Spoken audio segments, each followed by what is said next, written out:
et les coups que tu reçois pendant que tu es inconscient. Parce qu'en MMA, ça continue parfois de Parce taper. que je t'étrangle, tu perds connaissance, c'est ce qu'il y a de plus gentil, un étranglement. Bonjour tout le monde et bienvenue sur Légende. Aujourd'hui, émission spéciale sur le kickboxing, sur la boxe thaï, sur le MMA, avec Youssef Bouganem, qui est 23 fois champion du monde de Muay Thai, donc de boxe thaïlandaise, qui a fait un premier combat en MMA qui s'est très bien passé avec un KO à la fin. On va lui demander justement la suite de sa carrière. Il a eu une vie trépidante, il est parti habiter en Thaïlande depuis 16 ans pour vivre de sa passion. Il a perdu ses parents très jeunes, il a une vie très difficile. C'est ce qui lui a donné vraiment cette rage. Il va nous expliquer tout ça. Youssef Bouganem est notre invité. Et si vous voulez nous écouter en podcast audio, je le répète à chaque fois, mais c'est hyper important. Vous êtes de plus en plus nombreux à nous écouter chaque semaine. On est numéro 1 des podcasts en ce moment. Merci beaucoup au jour du tournage d'être si nombreux à nous écouter sur Deezer. Je vois sur Spotify, on est numéro 1 des classements en ce moment. Donc, on est dispo sur toutes les plateformes de podcast audio. Si vous nous écoutez quand vous faites du sport, quand vous faites de la cuisine, j'en sais rien, vous êtes au bureau, vous voulez nous écouter en voiture, vous pouvez le faire. C'est la même chose que les vidéos ici sur YouTube, mais juste avec l'audio. Donc voilà, on est dispo. Et si vous nous écoutez et que vous nous regardez sur YouTube, merci de vous abonner à notre chaîne. On est vraiment de plus en plus nombreux. Et c'est parti avec Youssef Bouganem maintenant. Bonjour, Youssef Bouganem, j'ai 34 ans. Je vais vous raconter un peu mon parcours et ma carrière de boxe professionnelle. Ah ben voilà, bienvenue Youssef. On a plein de sujets de discussion depuis tout à l'heure, on commence à discuter, on se dit il faut qu'on attende d'être à l'antenne. Merci Benjos pour parler de tout ça. Bienvenue, t'es champion, 23 fois champion du monde en Muay Thai. C'est de la boxe thaï. Oui. C'est ça. Et t'as fait un premier combat de MMA. Là, ça s'est très bien passé, puisque ça finit en KO. Oui. T'as un parcours très intéressant. On a regardé les interviews avec toute l'équipe. On s'est dit c'était chouette de te recevoir. T'es belge, toi ? Oui, d'origine. C'est ça, d'origine belge. Mais tu n'y as pas passé beaucoup de temps depuis les 16 dernières années. Oui, c'est bien ça. T'habites où maintenant ? J'habite en Thaïlande. On a parlé de la Belgique avant. Et tu m'as dit, ouais, la Belgique, c'est différent de la France. Tout le monde est mélangé, vraiment. On parlait de Bruxelles et du côté un peu chouette de Bruxelles. J'habitais à Schaerbeek, t'habitais à Etterbeek. Ouais, mais j'ai aussi grandi à Schaerbeek aussi. J'ai une partie de ma vie aussi à Schaerbeek. On va parler du MMA après, de la boxe thaï. Tu deviens le chef de famille, t'es le grand. Chef de famille, c'est plus ma mère qui tient le crachoir, qui tient le flambeau, qui sait parler, qui me demande de plus en plus de services, mais je le fais avec de façon normale. Ma mère tombe malade aussi, donc ça me conduit vraiment à faire des choses. Sur le moment, je ne me rendais pas compte. C'est qu'à cet âge-là, maintenant que j'ai des enfants qui ont le même âge, que Tu comprends ce qu'elle a vécu ? Oui. De la fatigue et que c'est difficile de tenir autant d'enfants. Franchement, les mamans du monde entier, les missions qu'elles font, c'est...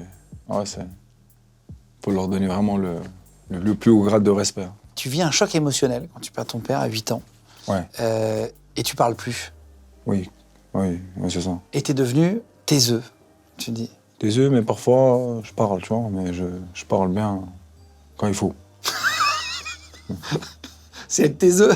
Ah, c'est bien. Tu ne parles pas pour rien. Ouais, par exemple, quelqu'un dérange ma mère, je lui dis, pas venir. J'hésite pas à le dire. Ah oui. Je suis pas taiseux victime, tu vois. Oui, non, bien sûr. Mais en tout cas, c'est à ce moment-là, tu le sens que tu te renfermes, en fait. Ouais, je sais pas, c'est automatique, je m'en rends pas compte. Tu sais, je commence à avoir la haine, de plus en plus. Je commence à avoir les colères qui sont dans l'excès, tu vois. Je joue au foot avec la rage, j'allais à l'école avec la rage. Je gagnais des matchs de foot avec la rage parce que le mercredi ou le samedi à l'entraînement ou le samedi au match ou le dimanche, il y avait les parents des autres. Tu vois, des trucs débiles. Je suis pas très mature, tu vois. Quand t'es jeune, t'as pas le bagage pour qu'on puisse te dire, tu vois, j'ai aucun... Allez, et en général, personne ne va me souffler quoi dire ou quoi faire. Donc, je me rends vite compte que je suis en colère et puis après, j'en viens à la boxe. C'est ça qui t'amène un peu... Je suis pas violent à la base, hein. C'est au fur et à mesure de... C'est la vie qui demande ça, hein. Parfois, un peu de violence, ça remet... Ça résout les problèmes. Ça n'a jamais tué personne, puis tu claques, tu vois. T'es bagarreur, toi ? Non, mais j'ai souvent été... c'est quartier populaire, tu vois. Comme tous les quartiers populaires, c'est du basico-basique. Tu es obligé de faire quelques face-à-face. Ouais, pour montrer que t'es pas une victime. C'est comme ça, tu vois. Sinon, après, c'était une victime, ça, t'es catalogué comme. Ça te poursuit même à l'âge adulte. C'est la colère qu'il y a eu en toi. Tu disais, ta maman tombe malade, elle a un diabète, c'est ça? Ouais, un diabète agressif. Un Vraiment diabète agressif, très ouais, puissant. ça attaque aux yeux, ça attaque, tu vois, elle se griffe, ça se transforme en infection. Tu vois, c'est vraiment un type de agressif, tu vois. Du Les coup, reins, tu vois, c'est vraiment... sa maladie principale, c'est le diabète, tu vois. Après, ouais, ça amène plein d'autres problèmes. ouais, Quoi. voilà, exactement. Paix à son âme, tu vois. Et Ouais, ma mère, c'est une femme extraordinaire, une femme courageuse. Et on essaie de soutenir, d'être soutenant vers notre maman, surtout envers mon petit frère et ma petite sœur. vous partez en famille d'accueil? Ta maman À est à certains l'hôpital moments, quand elle est hospitalisée. Parfois, on va chez de la famille. Parfois, la famille parfois veut pas de nous. Parfois, on va à la famille d'accueil. Ça dépend.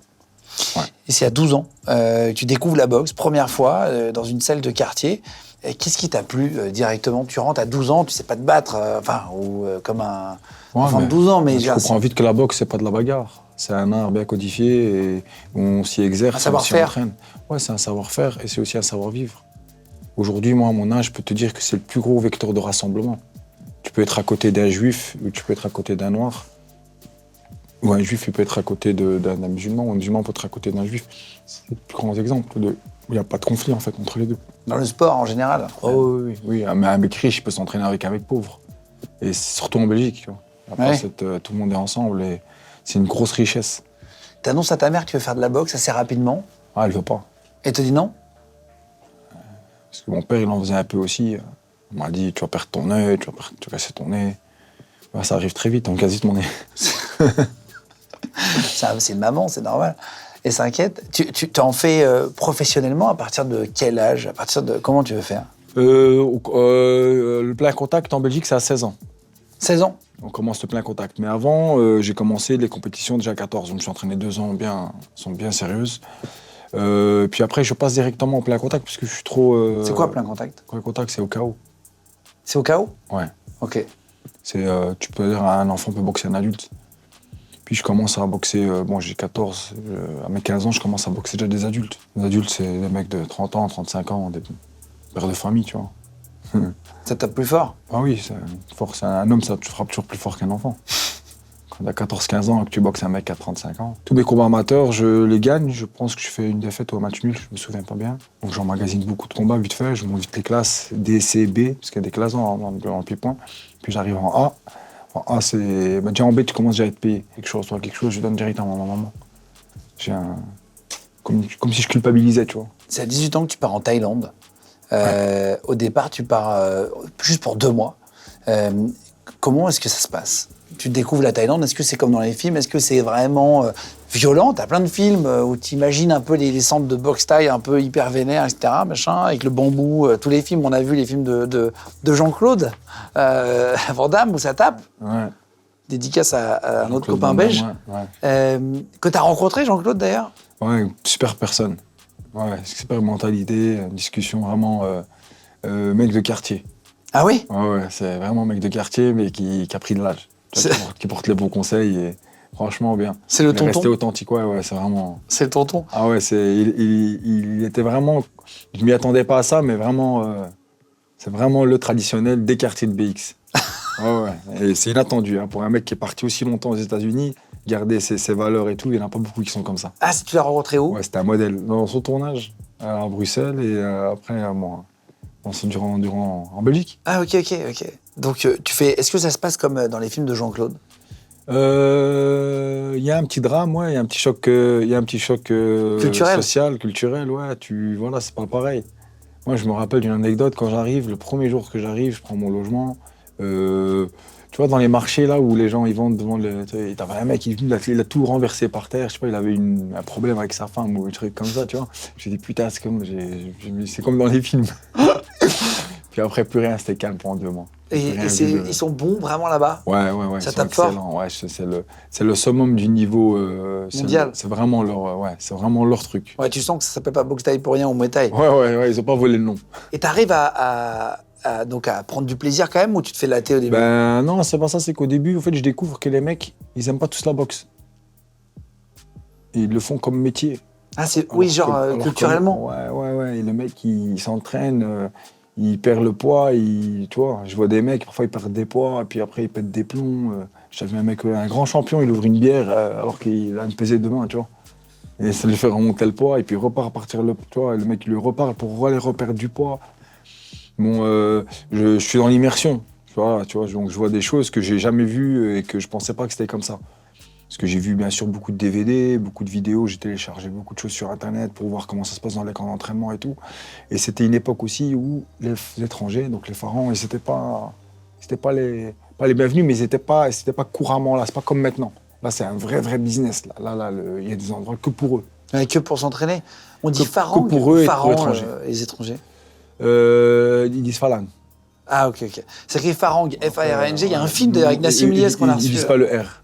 Tu l'as vu, Farang, le film? Non. Non, sur Netflix. Non, j'ai vu des extraits, des petits morceaux, ouais. Tu reviens en Belgique après avoir passé ces 2 mois. Comment tu vis pendant 2 mois? Avec quel argent? Tu dors où, tout ça? Ah, mais j'ai gagné un tournoi. J'avais de l'argent, tu vois. Là-bas? Non, j'ai gagné un tournoi en Eindhoven. Je dors où? Je dors dans une chambre. Ça se passe bien parce que tu reviens 2 mois. C'est quand tu restes plus longtemps, c'est pas quand tu reviens que ça devient problématique dans l'économie. Donc ouais, je reviens ici, ma tête elle est là-bas. Donc je fais un combat, 2 combats, je leur dis pas je pars. Pendant que je pars là-bas, on arrive 2e mois, 3e mois, et ma mère qui décède. Alors que t'es là-bas? Ouais, c'est la voisine qui m'appelle. Mon frère il est venu avec moi. La semaine où j'envoie mon frère, la rentrée scolaire, c'est la semaine où on passe le coup de fil. Mon frère, il est là-bas. Donc moi, qu'est-ce que je fais? Je prends directement un ticket. Et heureusement que je venais de finir un combat là-bas. J'arrive au Maroc, elle est décédée au Maroc. Donc je m'occupe de tout. C'est un peu déçu parce que bon, c'est pas le soutien que j'attendais des autres. Tu vois, je vois des gens intéressés, tu vois, des gens dans l'entourage qui sont intéressés par les héritages, par les bijoux de ma mère, par les trucs comme ça, tu vois. Donc ça me fait un petit peu mal, moi je suis un peu jeune, donc j'ai encore plus de colère. J'ai la haine de mon père, là j'ai la haine de ma mère aussi. Donc bizarrement, moi je pleure pas. Je suis pas dans quelque chose de... alors que je suis sensible. Je vois que mon frère et ma soeur, j'essaie de les protéger, on enterre ma mère. Je tiens moi-même à la rentrer dans son sein. Ça tombe, elle a enroulé de drap blanc, pas de cercueil. Ah oui, oui. Ouais. Certaines personnes, pas de cercueil. Donc elle rentrait dans son drap blanc, je rentre dedans. Je mets un peu... La terre... J'arrive en Belgique, je les prends avec moi. Tes frères et sœurs? Ouais. Je dis voilà, il y a la carte de maman. Et... Bon, c'était une bêtise à l'époque parce que je manquais de maturité. J'ai dit va falloir peut-être déclarer, mais on va attendre, parce que vous êtes mineur. Myriam, toi tu veux garder la carte? Je dis qui veut venir avec moi, qui veut rester ici? Ma soeur a dit non, moi je veux rester ici. Et j'ai dit tu es sûr que je peux pas venir? Bon, après, elle reste là, mais un mois après elle vient. Donc elle reste avec moi, puis elle revient, elle retourne en Belgique et bon il faut que ça dure comme ça pendant 3 ans. On remplit les contributions, on remplit les trucs comme ça. Ah, tu fais comme si elle était encore là pour l'État? Ouais, mais bon, je sais rien, t'es endetté ma mère. C'est plus moi qui aidait quoi, tu vois. En fait, c'était pourquoi? C'était pour pas que quand j'ai endetté, en famille d'accueil, par exemple? Ouais, voilà, c'est vrai. Quand je dis endetté, c'est socialement... Donc tu arrives à gérer à la fois... Ouais, je vais boxer, mais j'y allais de temps en temps. Parfois, il y a des moments où j'y allais 3-4 jours. Puis ma soeur, elle est devenue vite une femme. Vite... mature? Vite organisée, vite... ouais. Elle a continué les études, elle a été très studieuse, elle a été très sérieuse, elle a travaillé, elle a été très rigoureuse, très bien, parfaite. Mon frère, un peu différent. Mon frère, je l'ai pris avec moi, lui voulait faire de la boxe. Ouais, il voulait pas faire de la boxe, c'est moi qui voulais. On allait couler sinon, tu vois. Il subissait souvent des contrôles de police, des trucs comme ça. Donc, ton frère, tu l'as un peu sauvé avec la boxe? Il est entre les deux. Parfois il m'en veut, parfois il me dit merci. Ouais, mais bon, j'avais rien à lui offrir, moi. J'étais boxeur et je lui dis viens, tu vas rester avec moi. Donc tu vas apprendre ce que j'apprends et on va grandir ensemble. Il était d'accord au début. Hein. Jusqu'à ses 17 ans, 18 ans, il s'est un peu rébellé. Il est parti, je crois, presque 6-7 mois à Phuket. Il est revenu avec un tatouage Yakuza sur l'épaule. C'est vrai? Une carpe et tout. C'est vrai? Ouais.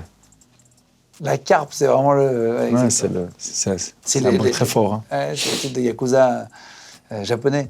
Ouais. Et pourquoi il part avec toi? Il se plaît là-bas quand même en Thaïlande? Ouais, ça lui plaît, mais bon, après il revient, il me dit ouais, c'est vrai, t'es mon frère, il faut que je t'écoute. Puis il fait carrière. Il boxe. Carrière vraiment particulière, parce que Yacine, il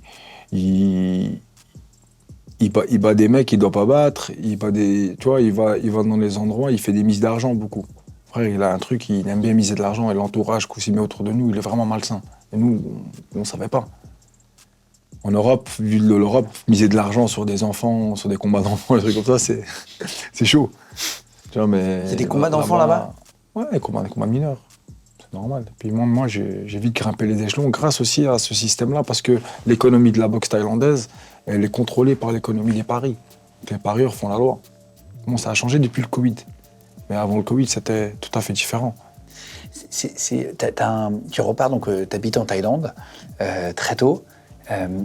Tu vas avoir un enfant avec une femme thaïlandaise. Ouais.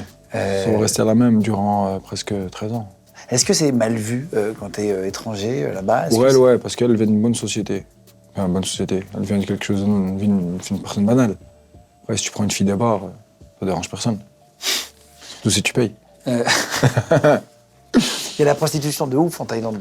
Banalisée. Banalisée. C'est comme les 10 bars, tu vois. Une grande partie des gens, tu leur donnes pas l'argent, tu payes pas le restaurant, tu donnes l'argent des fleurs. L'argent du restaurant. C'est rhétorique. Ouais, bien sûr. Petite métaphore, quoi. Mais c'est légal? Mais c'est pas tout le monde comme ça, parce qu'il y a plusieurs sociétés. Non, c'est interdit. C'est interdit? Mais c'est toléré. Ouais, c'est toléré. Parce qu'il y a des bars, je me rappelle, j'étais allé en vacances avec des potes où t'as plein de nanas qui t'appellent, qui machin, tu comprends, il y a que des femmes, quoi. C'est des néons roses, comme tu dis. Ouais, mais c'est des gens qui n'ont pas fait des grandes études, qui n'ont pas une éducation. C'est comme si, voilà, là-bas, c'est un peu plus différent. Ici, quand t'as pas fait d'études, t'as les RSA, t'as des moyens de subvention. Là-bas, il n'y en a pas. Ça, c'est un énorme C'est pas avantage tout le monde. qu'on a quand même. C'est pas tout le monde. C'est pas tout le monde. En Thaïlande. Il y a plusieurs sociétés. T'as les gens qui font ça, mais c'est ceux qu'on voit. C'est comme, je sais pas, c'est comme les hooligans dans les matchs de foot. On voit qu'eux, alors que non, il n'y a pas qu'eux, tu vois. Il y a beaucoup de gens de bonne famille qui viennent voir un match. Tu comprends ce que je veux dire? Ouais, bien sûr, bien sûr, bien sûr. Donc la prostitution, malgré qu'elle est nombreuse, elle reste quand même minime, tu vois. Ouais, bien sûr. C'est le bordel partout, dans tous les pays du monde. Faut pas accuser la Thaïlande ou accuser certains pays et dire c'est le bordel partout. Sauf qu'il y a d'autres endroits où c'est plus visible que d'autres, tu vois. Il y a des endroits où c'est les moins. Il y a certains endroits où les gens sont plus aidés par l'État que d'autres aussi. Ça dépend, les règles sont différentes, tu vois. En Thaïlande, il y a un semblant de liberté, mais il n'y a pas du tout de semblant de liberté. Je crois que tu peux faire tout, mais jusqu'à ce que tu te retrouves à devoir payer ou en tôle. Mais faut pas aller en prison en Thaïlande. Hein. C'est Seth Gecko, tu le connais, Seth Gecko? Oui. Qui m'a raconté que les prisons là-bas, ça avait l'air assez ghetto, qu'il connaissait déjà des gens été. qui étaient allés. T'y allais? Il a été, lui? Non. Moi, j'y étais. C'est vrai? C'est vrai, mais pourquoi il parle de quelque chose qu'il connaît pas? Alors ça, je sais pas. Ouais, quand j'étais jeune, j'étais en colère, j'ai tapé une fois un flic, je savais pas que c'était un flic. Mais non. Ouais, mais après j'ai payé sa dent et je suis sorti. Et alors les prisons dedans? Je dors par terre. C'est bien pour le dos quelques jours, après ça fait mal. Vous êtes combien dans les cellules? Ouais, c'est ouvert. Ah, c'est... Ouais, on peut être 100, 80, 50. Ah, c'est vrai? Ah, putain. Ouais, c'est les prisons du... C'est l'ambiance. Ouais, ça donne pas envie d'y retourner, quoi. Mais je suis pas resté longtemps. 7 jours, ouais. Mais... C'est déjà beaucoup. C'est déjà beaucoup, hein. C'était bien les 2 premiers jours. Puis après, putain, parce que ça craquait mon dos, ça remettait bien mon dos, le truc dur. Puis après, ça... Les toilettes, elles sont devant tout le monde? Ouais. Au milieu? Toilette turque. Ah ouais, putain. Toilette... Donc devant tout le monde? Non. Il y a des portes, mais c'est pas... Allez, je vais pas parler mal des prisons, tu vois. L'hygiène, c'est pas le... C'est difficile, hein, la prison. Ouais. Je suis pas resté longtemps. C'est un petit truc, tu vois, c'est une petite bêtise. Et t'as pas eu de problème pour rester en Thaïlande après ça? Non. Tu bêtises, faut les payer et c'est tout. Tu deviens papa à 19 ans. Ça change quelque chose? Oui, ça change la vie d'un homme. Ma mère, elle disait toujours, tu vas faire des enfants, elle a de qui t'arraf. Tu vas faire tes enfants, tu vas savoir. C'est ce qu'elle ressent. Ouais, j'ai compris. T'as compris quoi? Qu'on dort peu? Ben, c'est pas une question de pour deux, c'est que tu t'inquiètes pour la chair de ta chair. Tu t'inquiètes plus que pour toi. Tu t'inquiètes pour... Plus pour quelqu'un d'autre, d'ailleurs. Ouais, après, l'enfant, il faut pas se fatiguer vraiment à l'éduquer, et de toute façon, il va t'imiter. C'est un proverbe juif. Tu vois, je savais pas ça. Il y a plein de choses qui me... Ma mère, elle avait beaucoup de tafkir, c'est-à-dire des rappels, une sorte de proverbe. Ouais, elle en avait beaucoup. T'es plutôt sévère, toi, t'es comment? Non, moi, je suis cool. Je suis cool et je tolère ce que les enfants vont faire parce que tu sais qu'ils vont m'imiter. Tu comprends? Après, y a des parents, ils sont sévères hein, pour un verre d'eau renversé, ils vont fort. Ils sont beaucoup dans... L'enfant, moi, je trouve, dans son développement, il faut pas lui dire d'arrêter de jouer. Tu sais, moi, je le sais qu'aujourd'hui, à ma trentaine d'années passées, je continue à jouer en boxe. C'est pour ça que j'excelle. C'est le jour que je vais arrêter de jouer, c'est le jour où j'aurai plus le plaisir que c'est fini. Ouais, faut prendre du plaisir. Ouais, quelqu'un qui est malade. on va lui dire de bouger. Sinon, la maladie, elle va se développer. Il ne faut pas rester sur un lit cloué. Tu comprends? Donc, bouger, jouer, c'est super important. Faut s'exciter le cerveau. Ça excite le cerveau, ça réveille le cerveau. C'est des rappels, tu vois, il suffit juste de se rappeler. Un grand philosophe le disait, on sait déjà tout. Il faut juste se rappeler. Là, les pyramides, on n'arrive plus à se rappeler. Ça me rigolait. Comment t'as été accueilli, toi, en Thaïlande, au début, en tant que touriste? Avec un sourire. Avec un sourire? Ouais. You have money, you stay. You have money, you go. C'est vrai? Ouais. Pour rigoler. Non, mais il faut comprendre qu'il faut que tu c'est travailles, marrant, quoi. mais c'est une blague. Dans toute blague, il y a des parts de vérité. Et je pense que dans celle-là, il y en a une, ouais. En 2008, t'enchaînes les combats pro. T'as 9 victoires d'affilée en Muay Thai. Tu gagnes contre des Thaïs qui ont Ouais, t'as grandi cherché dans... les archives. Bah ouais, je suis reparti à zéro. Qu'on grandit dans le sport, alors que ça fait que 6 ans que tu fais de la boxe thaï, etc. Pourquoi tu t'es bon en boxe thaï? Comment tu deviens 23 fois champion du monde? Qu'est-ce que tu as de plus? C'est quoi? C'est justement Moi, ce dont on vient de c'est parler? hasardeux. Je comprends pas moi-même comment je suis arrivé. Non, mais il n'y a à pas faire que du cette hasard, tu le performance. Ouais, sais. mais du travail, de la rigueur. Et Tu bosses dur? Après, je sais pas, il doit y avoir quelque chose dans mes ancêtres qui ont fait que je suis fait pour ça. Tu vois, mon frère aussi, il est super doué. Pourtant, regarde, mon frère, à un moment, il était obèse, il battait des montagnes de muscles. Il n'était pas à court de souffle. Mon frère, c'est une exception de la nature. Ouais. Ouais, il sort du lot. Après, pour revenir sur moi, à un moment donné où j'ai compris clairement que j'étais fort, dans cet article-là, dans ce retrouvé, pour te l'achever vraiment, c'est quand ils m'ont mis dans le journal. Ils ont dit le pharaon qui vole l'argent au Thaï. Ou le pharaon qui prend l'argent au Thaï. C'était un des deux. Je préfère prendre, parce que voler là-bas. C'est pas bon non plus. Hein. Ouais. C'est une expression pour dire que quand ils m'ont mis là, comme ça, dans les journaux, j'ai compris à. Ouais, tu t'es dit, j'ai un peu de. Puis je me suis fait convoquer pour certaines choses, j'ai des petites anecdotes, tu vois. Parfois, je faisais de l'aka, c'est-à-dire baisser la cote. C'est-à-dire que le premier round, deuxième round, je faisais à l'aise. Je faisais avec le mec pour qu'il me domine. Ah, pour faire Ensuite, monter les renverser tarifs. la côte. Renverser la côte. Quand tu renverses la côte, tu mets la sauce à la fin du deuxième ou au troisième, c'est un autre boxeur. Le mec, il dit putain, là, de 3 contre 1, il est passé, c'est Hatchit, c'est 60 contre 1. Et le mec qui met 1000 €, il gagne 60 000. Ah, waouh. Tu vois, ou le mec qui prend 3 contre 1 à son avantage, dès que tu passes 3 contre 2, 3 Ça, c'est un peu égalité. truqué, du coup, non? Non, c'est pas truqué, c'est la maîtrise du combat. C'est prendre des coups volontairement pour neutraliser le mec et passer au-dessus. Ça, c'est les mecs qui arrivent. Après, moi, j'avais un mauvais entourage. On me disait quoi faire, on me donnait des consignes. Tu fais ça, tu fais ça, tu fais ça. Et au troisième round, tu couches, machin. Qu'est-ce qu'il y a de truqué? Personne n'aura des cicatrices truquées, des KO. Tu sais ce que c'est, les KO? KO, c'est traumatisme. C'est comme si tu fais des accidents de voiture, tu perds connaissance. T'en as déjà fait, toi? J'en ai eu un seul. Je me suis subi. J'en ai fait 152 à des mecs. Qu'est-ce que ça fait, le chaos? Est-ce que tu peux me décrire? Ça t'éteint. Non, mais qu'est-ce que tu... Est-ce que c'est... Ça dépend, il est où. S'il est dans la partie, comme par exemple le foie ou le sternum, c'est que tu es coupé de ta force, mais ta conscience est encore là. Si c'est entre la pointe du menton ou la tête ou la bande crânienne, cérébrale, tu fais dodo. Il y a des dodos, il y a des mini-siestes, il y a des siestes plus profondes. Et plus c'est profond, plus c'est des comas. Plus il y a des comas, plus il y a des dommages. Et les KO répétés, ça fait perdre la tête. On n'a pas besoin d'une tronçonneuse pour couper un arbre. Juste avec un marteau, en frappant dessus pendant 20 ans, à la fin, il va tomber l'arbre. Bien sûr. Ça aussi, il faut faire attention. Toi, c'est... Prendre trop de coups. Tu l'as eu comment, ton KO, toi? C'était... Moi, j'ai pris un kick. Au niveau de la bouche? Ouais, 2 fois. Je suis tombé, je fait compter, je suis relevé, il me l'a remis. En direct à la TV11, à Bangkok. Et ça t'a... C'est une chaîne prestigieuse de boxe thaïlandaise. Ça te coupe d'un coup, tu vois même toujours... si On n'a jamais entendu quelqu'un parler d'un KO, expliquer ce que ça fait. Ça t'éteint la lumière. Tu te réveilles, tu vois même plus, ton cerveau, non, c'est éteint. C'est comme si je suis sur Windows, sur, je sais pas, Apple, et pack, plus de courant.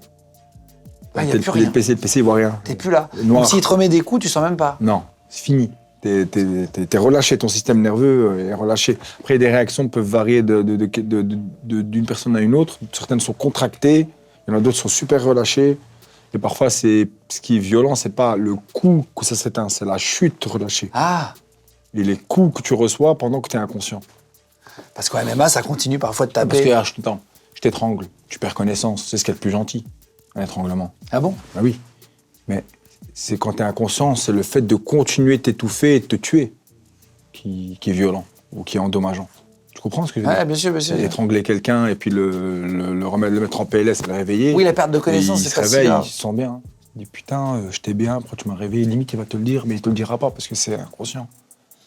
Tu comprends? Et maintenant que tu as donné 150 KO comme ça dans un combat, est-ce que tu t'inquiètes parfois pour la personne? Parce que ça reste du sport, c'est pas un combat de rue comme tu le disais.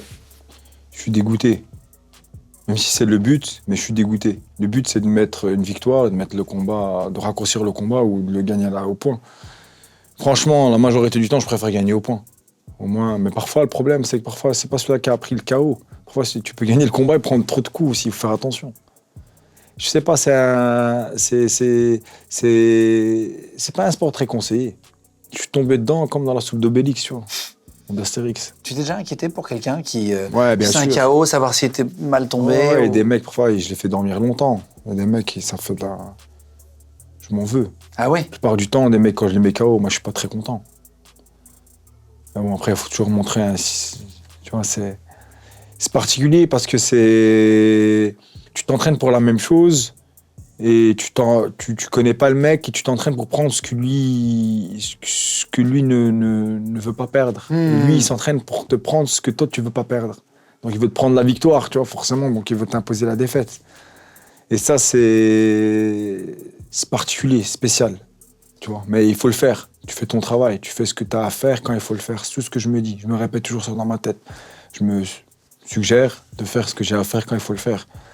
Et les conséquences, parfois, elles sont lourdes. Quand tu mets un coup à un mec, moi, j'ai déjà cassé des avant-bras, j'ai déjà tourné des rotules, j'ai cassé des côtes. Je suis pas fier de ça.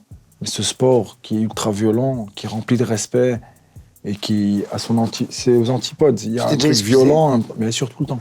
C'est vrai? Ouais, tout le temps. Faut tout le temps s'excuser. Je suis pas fier de ce que j'ai fait, tu vois. On m'a fait aussi des blessures, on s'est excusé. Il y a un respect, tu vois. Ouais, En fait, c'est le sport à haut niveau. Tu frappes pas quelqu'un comme ça de lambda. Quelqu'un qui est pas entraîné, tu le touches pas pareil, tu vois. Mais quelqu'un qui est entraîné, ouais. chez les mammifères, on est les plus fragiles. Tu savais ça? Non, je Les sais mammifères les plus fragiles. Tu vois, et plus je me documente, et plus j'ai envie d'arrêter de faire de la boxe. Je dis comment j'ai pu faire ça aussi longtemps sans le savoir. Tu vois, il y a plein de choses que je ne savais pas. Tu vois, tout comme dans l'enfance, truc que je ne savais pas, en grandissant, personne ne m'a dit que c'était interdit, ne fais pas ça. Bon, ma mère, elle me l'a dit une fois. Puis après, elle ne pouvait plus le faire, elle est tombée malade, tu vois. La pauvre. Là, Elle a son âme. Là, tu disais que tu avais blessé des gens, mais est-ce que... Elle a blessé aussi beaucoup. Est-ce que c'est une crainte de rester aussi, d'avoir un problème neurologique? Tu le disais avant. Je prie pour le mec et pour moi. Je te jure, parce que j'ai vraiment conscience de ce que c'est. J'en ai plus de 200 sur le ring. C'est vraiment, vraiment, vraiment, vraiment... Tu sais... Je suis pas fier, tu vois. Je suis pas content, moi, d'être un champion, tu vois, j'aurais voulu être autre chose, servir mieux. Mais je me suis spécialisé dans ça et j'ai continué à faire ça, tu vois. Et je le fais toujours. Et je continue à le faire. Il y a une partie de moi que je comprends pas.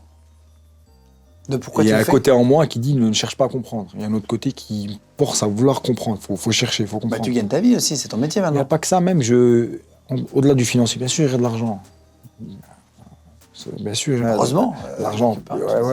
Tu montes 200 fois sur scène, tourne pareil sur toi, c'est normal. J'ai une culture du combat en moi, des arts martiaux en moi qui est en moi.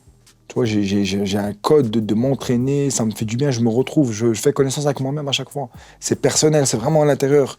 Tu vois, ça m'a donné une identité, ça m'a donné un espoir de vivre, alors que j'en avais pas et que personne ne me le donnait. Voilà pourquoi je suis boxeur et pourquoi je suis reconnaissant envers la boxe et pourquoi je continue à le faire. Pourquoi vous entraîniez à main nue? J'ai vu ça, vous entraîniez à main nue avec ton frère. Pourquoi vous faisiez ça? On a boxé, j'ai boxé 5 fois en 4 chuecs. Donc c'est combat avec les mains bandées, avec juste comment on l'appelle? Les petits bandages. Petites cordes. Ah donc, oui. Les mains cordées. Donc là, ça c'est cordé, mais ça c'est vierge. C'est vierge. Ouais. Je sais pas comment dire. C'est à nu, quoi. Ouais, nu. Ouais, on s'est entraîné comme ça pour avoir une sensation, parce que la garde n'est pas pareille. Un gant et sans gant, il n'est pas pareil. Avec une mitaine et sans mitaine, c'est pas pareil. Pour être plus beaucoup de réaliste. frappes au corps, comme le Kyokushinkai. Tu vois, le karaté Kyokushinkai. Non. C'est une forme de karaté très dur, ils envoient des coups de poing très forts, main nue, dans le corps, sauf dans la tête. Avec les coups de genou et la jambe dans la tête, Et les front kicks au visage, mais les coups de poing au corps, donc très très solides. C'est une forme très très très dure de karaté. Donc j'ai beaucoup de respect pour ces mecs-là aussi. Est-ce que tu as l'impression, à un moment donné, quand tu as cet âge-là, que t'es papa, tu passes beaucoup de temps à l'entraînement, à travailler, tu sais que tu es un gros bosseur et tout, est-ce que tu te dis pas que tu loupes d'autres choses? Ou est-ce que c'est ton Parce que je suis au camp d'entraînement, mes enfants ils sont à côté, et Moya est en train de taper au sac. Moya est en train de faire les PAO. En fait, je viens de comprendre que c'est une vie qui est pas normale, tu vois. Tu comprends? J'ai compris ces dernières semaines, ces derniers mois, parce que je suis beaucoup dans la réflexion existentielle de moi-même, des choses, des autres. Je sais pas quoi dire, tu vois. Ne me jugez pas, tu vois. Mais à certains moments, ça me faisait plaisir de mettre KO un mec. Et quand j'étais jeune, j'avais tellement la haine. Et avec le temps, je regrette. Aujourd'hui, parfois, je mets des KO, je m'en veux. Je dis putain. Puis après, je regarde mon coin, je regarde le coin VIP, je vois mon fils. Il est heureux. Après, je regarde là, enfin, je vois la famille de l'autre, parfois il pleure. Parce que tu brises les rêves de quelqu'un pour que les tiennes continuent. Ah, Parfois, je trouve ce sport, vraiment, c'est un sport de guerrier où les mecs sont prévenus. Mais quand même, tu vois, c'est quand même particulier, tu vois. Je sais pas ce que tu ressens quand je te parle. Si, je comprends. Alors, ton avis, c'est important pour moi, tu vois, de t'écouter. Je pensais à, tu disais, aux familles qui accompagnent les adversaires quand ils se font battre. Tu vois, et tu sais que tu enlèves les rêves de quelqu'un. Je pense à Benoît Saint-Denis. J'allais te parler de Benoît. On a eu Embrasse fort. Je sais qu'il regarde l'émission avec sa femme Laura aussi. On les embrasse fort. Et je sais que sur son combat, on regardait, moi je regardais, etc. Machin, et la déception, alors lui, il expliquait un staphylocoque, je sais pas si t'as suivi, tu sais qu'il avait pris beaucoup de... Je suis beaucoup sa carrière, gros. Tu quoi? Je suis beaucoup sa carrière. Ah ouais, il représente la fierté des Français. Et 2000 ans, la chrétienté française. Ah, tu le suis, t'aimes bien? Ouais, j'aime bien l'histoire de la France et j'aime bien aussi lui. Et il met en avant les valeurs de la France. J'apprécie beaucoup ça, j'aime beaucoup. Mais déjà, en boxe, dans son MMA, il est incroyable. Son entraîneur aussi, super. Daniel Voirin? Ouais. Tu l'as rencontré déjà? Non, j'ai pas eu la chance, mais c'est des gens que, voilà, j'applaudis et j'espère avoir la chance d'assister à ces prochains combats. Tu suis un peu, parce que t'es belge, mais d'origine marocaine, donc peu importe si le gars vient de la France, de l'Algérie, du Maroc, on va dire la francophonie. Ouais, voilà. Tu suis un peu les combattants francophones. Cédric Doumbé. Oui, j'aime bien. J'adore Cédric Doumbé. J'aime bien. Tu regardes tous les matchs. Pas la même chose que les autres. Moi, j'aime sa vraie personne et j'aime sa boxe. Les gens, ils aiment son trash talking. Parfois, moi, je suis pas toujours d'accord pour tout ce qu'il dit, mais je suis d'accord avec tout ce qu'il fait dans le ring. Après, il y a des personnages différents. Et c'est ça qui fait le charme aussi de ce sport. Oui. C'est que tu auras des gens un peu plus taiseux, des Benoît Saint-Denis qui vont un peu moins parler, mais qui vont avoir plus de certaines valeurs, ils vont essayer de montrer d'autres. Ce qui compte le plus dans la boxe, dans un combattant, c'est d'être un personnage. C'est un personnage. À partir du moment où les gens commencent à s'identifier à toi, c'est comme si tu es au Street Fighter, tu as les 8 personnages, tu te rappelles du premier Street Fighter, t'en avais que 8 ou 7, je sais pas, t'en avais très peu. Il y en a très peu, il y en avait 8. Et les mecs, tu vois, si t'as un des 8 que quelqu'un veut être, ou qu'il choisit, c'est que c'est bon. C'est que tu prends un certain engouement. Parce qu'il y a un côté spectacle, mais dans les combats de boxe, beaucoup de gens aiment là, récemment, ils aiment bien dire des choses. Ils aiment bien dire, ouais, t'es un boulanger, c'était un plombier. Mais forcément, s'il n'est pas champion, il est challenger. Il a un métier avant. Ah oui. Ouais. Mais ils disent comme pour se moquer. Tu veux dire, oui. Cynique un peu. Ouais, voilà, c'est très français, très... Tu m'as dit un négatif. truc. Puis après, il y a un autre côté aussi où les gens ils disent que c'est des combats truqués. Il n'y a aucun combat qui est truqué. Tout est réel. La chance de soit truqué, il y a 0,5%. Le français, le francophone a un ego. L'anglais a une fierté. Il ne veut pas tomber KO. Il ne veut pas perdre volontairement. Ça n'existe pas. C'est dans les films ou c'est dans les fantasmes des gens qui jalousent les combattants, secrètement, qui veulent être à leur place. Il n'y a pas de combat truqué. Je te jure, j'ai vu les combats de Doumbé avec Baki, il dit oui, c'est truqué. C'est pas truqué, c'est réel. Il avait vraiment une écharpe, c'est un vrai combat. Il y a des mecs, tout à l'heure, tu m'as dit, même toi, tu l'as pensé. T'as vu, j'étais surpris, t'as dit c'est truqué. Mais tu fais des combats truqués. J'ai dit non, je fais pas de combat truqué. C'est parce que tu baisses une cote ou que tu me fais moins. C'est comme au foot. C'est une stratégie. Il y en a, ils restent 3 en défense, tout le match, et les dernières minutes, ils attaquent, ils marquent 2-0, 3-0. C'est une stratégie. Ou dans le cyclisme. Ouais, il y a des mecs, parfois, ils vont doucement, et puis enfin, ils tapent à fond, il a... c'est vrai. Il a 180 pulsations par minute du cœur, ou 180. Ouais, il fait un sprint. Oui, et il lâche pas pendant 1 heure. Bah, parce que le mec, il a préparé ça, c'est pas truqué. Je sais que c'était truqué parce que je me suis fait niquer personnellement en Thaïlande. Je suis allé voir un combat d'un Belge face à un Thaï qui se faisait éclater, le Thaï. Au début, il aime ça, un peu garde, un peu molle et tout. Moi, j'avais, je sais plus, l'équivalent de 50 € à l'époque, ce qui était vraiment énorme et tout. Et je mets les 50 € sur le gars. T'étais étudiant, Et puis, bah ouais. c'est pour ça que tu t'en souviens. Exactement. C'était beaucoup. Et le tour d'après, il s'est fait... évidemment, le Thaï, il a éclaté. Le mec était 2 fois plus grand que lui. Il commence. Il commence doucement, parfois. Ouais. Parce que c'est comme ça leur rituel. Ils commencent doucement et puis ils accélèrent. Mais je te jure, mis à part si c'est une démonstration, c'est des combats d'exhibition, où là, ouais, là, il y a un accord au préalable. Mais les combats vrais où les mecs se frappent, il n'y a pas. Il n'y a pas de trucage. Le mec, il y a pas. Il y a le dopage. C'était le problème de Benoît Saint-Denis, ce qu'il disait. Le dopage, c'est vieux. Depuis l'Antiquité, ça se dope. Dans les Jeux Olympiques, dans la Rome antique, ça, à un moment, l'alcool, c'était interdit. Ils buvaient de l'alcool pour, tu vois, c'était pour considérer comme un dopage. Il y en a qui prennent des racines, des feuilles de cocaïne, ils la mâchent, ils courent comme des oufs. Tu vois. À l'époque il y a 2000 ans, tu vois. Ouais, c'est possible. Ouais, bien sûr, mais le dopage, c'est une réalité, mais c'est pas une... C'est une triche, c'est pas un trucage. Oui, c'est une oui. Qu'est-ce qui fait le dopage? Le dopage, il va te donner un peu de force pendant un moment, mais après, il va te donner beaucoup de fatigue aussi. Donc, tu vois. Non, mais sur un combat de MMA, ça peut être, tu vois, dans le vélo, par exemple, un mec qui se dope, il peut aller il a plus vite, ça n'a pas de sens. Il a plus de force, mais après, il peut fatiguer beaucoup plus vite aussi. Ouais, bah, c'est surtout pour le corps qui est pas très bon. Moi, j'ai boxé plein de boxeurs dopés. Ah, t'as boxé? Je le sais, mais je le vois, je vois des mecs qui sont pas dans leur état normal. Et des mecs sont où ça n'existe pas, des mecs. T'as gagné contre des mecs dopés? Oui. Et parce qu'il y a un système de pointage, un système de tactique, un système de mise en place. Tu comprends? Après, si t'as le cœur, il va rien t'arriver. Est-ce que ça t'est déjà arrivé, toi, avec ton savoir-faire maintenant, le fait de savoir bien taper, de bien où taper, etc. Quand tu mets au pied du mur, c'est bien. Non, est-ce que ça t'est arrivé frapper quelqu'un? Bah, de t'en servir dans la rue par quelqu'un qui vient te chercher la merde, tu vois, méchamment? Franchement, c'est pas que je vais éviter d'en parler, c'est que le faire... Voilà, tu vois, après, une hostilité, t'es obligé de la régler, la hostilité. Parce que parfois, si c'est pas toi, c'est lui. Et ce genre de mec, quand ils viennent, c'est qu'ils t'ont choisi. S'ils t'ont choisi, ben... Voilà, après, moi, m'attaquer à plus faible que moi sans raison, ou à plus fort que moi sans raison, parce que même quelqu'un qui est plus fort que moi, par surprise, je vais sûrement le battre, tu vois. Ouais, tu peux toujours battre. Il n'est pas prêt. Ouais, c'est ça. Mais je suis pas ce genre-là. Je suis quelqu'un qui... Je me bats pour avoir un bon comportement. Je me bats contre moi-même pour pas aller... voilà. Non, mais quand t'es... c'est pas dans ce sens-là. Je dis pas que tu profites. Hein. Ouais. Est-ce que ça t'est arrivé de te retrouver ça m'est déjà arrivé, bloqué par des mecs qui veulent te piquer ton portable ou... Ouais. J'en sais rien, tu vois, un truc et qui veulent Tu t'es informé, toi, ouais, ça m'est arrivé. J'ai été jugé pour ça, en plus. Non, alors non, je sais qu'il y a eu une affaire, mais c'est un peu plus tard. Tu vois, c'est même pas de ça dont je parlais. Ouais, j'ai été condamné pour ça. Parce que, pourquoi? Parce qu'il a pris mon téléphone et que je l'ai tabassé. Enfin, je l'ai tabassé.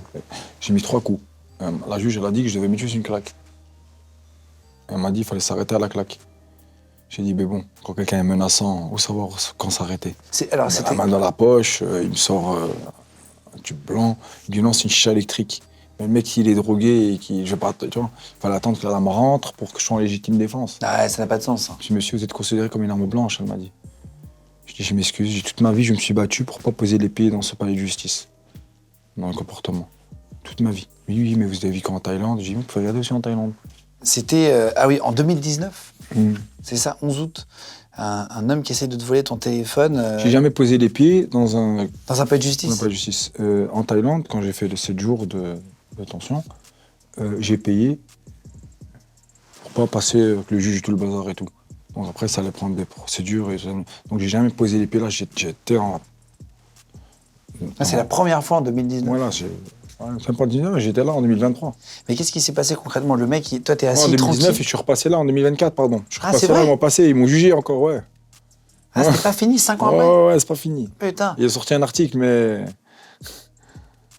C'est long, hein. Ouais, bah moi, c'est une honte pour moi. J'ai pas envie d'être connu. Ah non, évidemment. C'est bien d'expliquer aussi, mais je suis complètement d'accord. C'était un mec qui était pas à 100% dans sa tête, qui volait les gens. Et juste là, la veille, dans le dossier de mon avocat, il a regardé, la veille, il était accusé de viol. Donc il était cherché pour viol.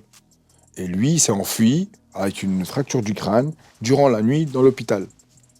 Il avait une fracture du il n'a pas crâne. porté plainte. Non, c'est moi qui lui ai fait. Je n'ai pas fait exprès. J'ai fait une triple fracture de la mâchoire et fracture du crâne. Enfin, il est menaçant. Mais t'es assis sur un banc, toi, tu Non, vois. non, il vient derrière moi, il vient me voler. Une fois, je le regarde, il me dit non, je rigole. Et je viens 5 minutes après. Tu rigoles pas, là, j'ai dit. C'était un spectacle. Moi, je crois que c'est une caméra cachée, c'est un prank. C'est François Damiens. Ah non, mais non, avec une tête hostile de drogué comme ça, non. Puis je vois que le mec, il commence à s'exciter, mais anormalement. Ouais. Ah, tu ressens les trucs, pas Ah, bon. voilà. Après, dans le dossier, il parle plus de témoignages, que c'était super agressif et que c'était pas correct. Je m'excuse pour mon incivilité. C'est la vérité. Je m'excuse d'avoir frappé un mec devant des gens qui voilà. On n'est pas en société pour voir de la violence. Bien sûr. Mis à part à la télé sur Dexter ou sur. Ou dans un combat de En boxe. cas exclusif. Non, le combat de boxe, tu payes. Ouais. Tu vois, c'est vrai, bizarre. c'est vrai. Et les humains, ils veulent pas de C'est vrai, violence, c'est vrai. mais ils veulent la violence quand ça les arrange. Et, attends, et le gars, il t'a frappé, lui, non? Non, T'as eu il peur n'a pas eu le qu'il temps, sorte il n'a un pas eu le truc, temps. c'est Non, ça? mais il l'a Ouais. sorti. Mais dès il qu'il l'a a sorti, sorti. ouais, moi je. Ah, donc tu sais même pas si c'est une matraque Je ou vais un vite. truc? Ouais, Non, bien mais sûr. Après, c'est ce qu'ils ont retrouvé sur son corps qui disent que oui, c'était une chicha électrique. Bon, après, Ouais. je m'excuse. Ouais. Mais tu l'as endormi? Oui. Oui, je suis resté là, j'ai pas pris la fuite. Ah, c'est vrai? Ben, pour moi, Tu t'es défendu? Ça aurait pu arriver demain, ces genres de mecs qui s'attaquent à des gens âgés. Ils accélèrent leur mort. Les gens, ils ont des AVC après, parce qu'ils ont du surplus de stress. Ils se sentent pas bien dans la sécurité.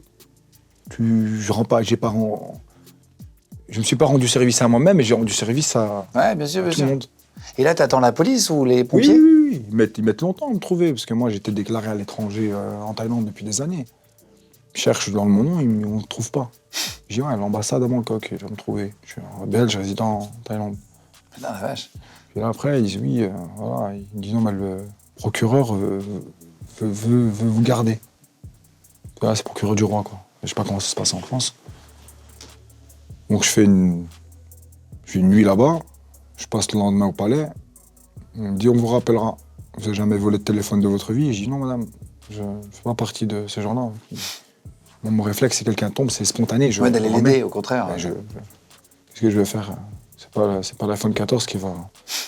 Ou l'iPhone de l'époque qui va me rendre... Ouais, c'est ça, juste c'est un clair. portefeuille avec, je sais pas que c'est combien. Je suis pas intéressé par l'argent, moi. Je suis quelqu'un dans ma vie, déjà. D'ailleurs, ça a été un avantage vraiment dans mon cheminement de champion, c'est que j'étais pas forcément intéressé par l'argent. Ça m'a pas exclu de me faire arnaquer, mais ça m'a pas dérangé non plus, tu vois.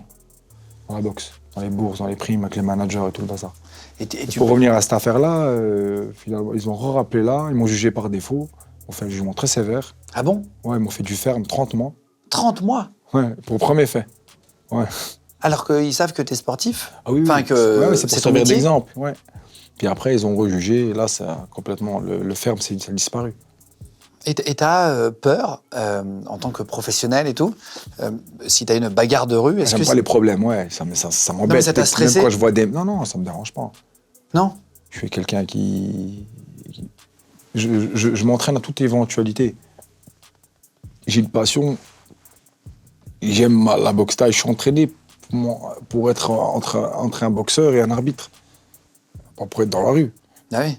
Mais voilà, si demain il y a un problème dans la rue, c'est pas un problème. Je suis pas quelqu'un qui a peur. Et je suis pas quelqu'un aussi qui cherche les problèmes. Tu vois. Pour me frapper, moi je me laisserais faire. Oui, non mais... Ton réflexe de sportif, ça va être plutôt de dire Ah ouais, je veux bien pas de sûr. problème. Non, c'est pas que je veux pas de problème. Je montre pas que j'ai peur, mais s'il me frappe, je me laisse faire. C'est vrai. Pourquoi tu me crois pas? Non, je pense pas, non. Si. Ah oui? Ah ouais. Faut être pacifiste. Les plus beaux messages, ils ont circulé avec l'amour. Les plus beaux messages, tu fais ça avec l'amour. Ma passion, si j'arrive à perdurer dans ma passion avec la boxe, c'est parce que je le fais avec amour. Mes enfants, j'arrive à bien les éduquer parce que j'ai la patience et j'ai de l'amour. L'amour, c'est le meilleur des éléments, la meilleure des forces. C'est important. Même si je suis aux antipodes, même si je fais un sport pour beaucoup de gens qui est sauvage, tu vois. Mais je le fais avec amour. Donc, Tu m'as dit tout à l'heure, tu m'as dit, moi, tu peux me parler de tous les sujets, même si on peut parler d'Israël-Palestine, ça m'intéresse, ouais, etc. pas de problème, ouais. Je sais que tu en parles sur Instagram. Je me positionne, je suis pro-palestinien. Et pour une raison bien précise.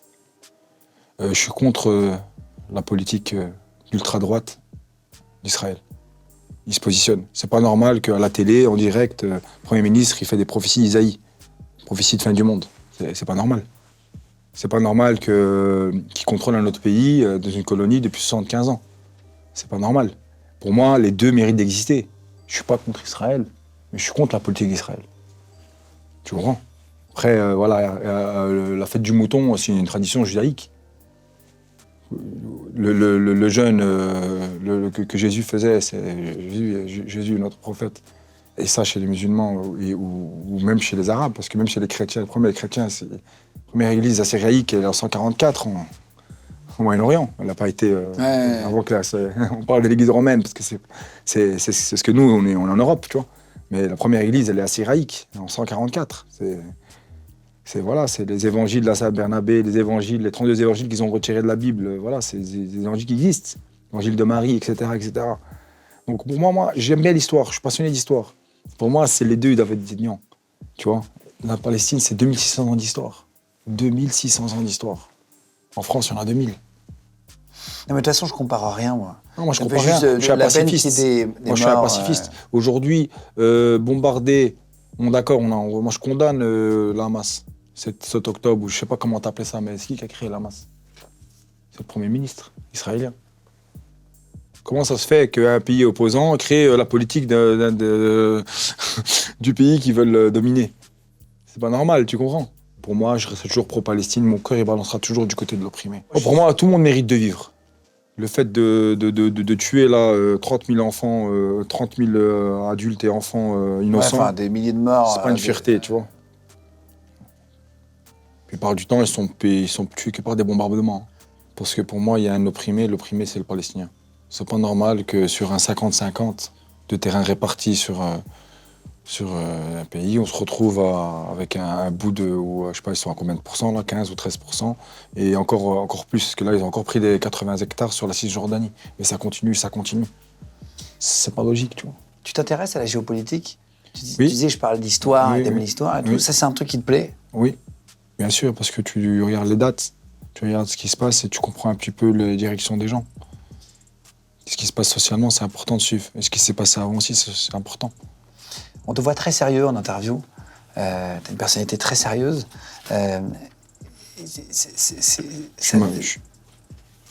Tu es sérieux ou c'est pour les caméras?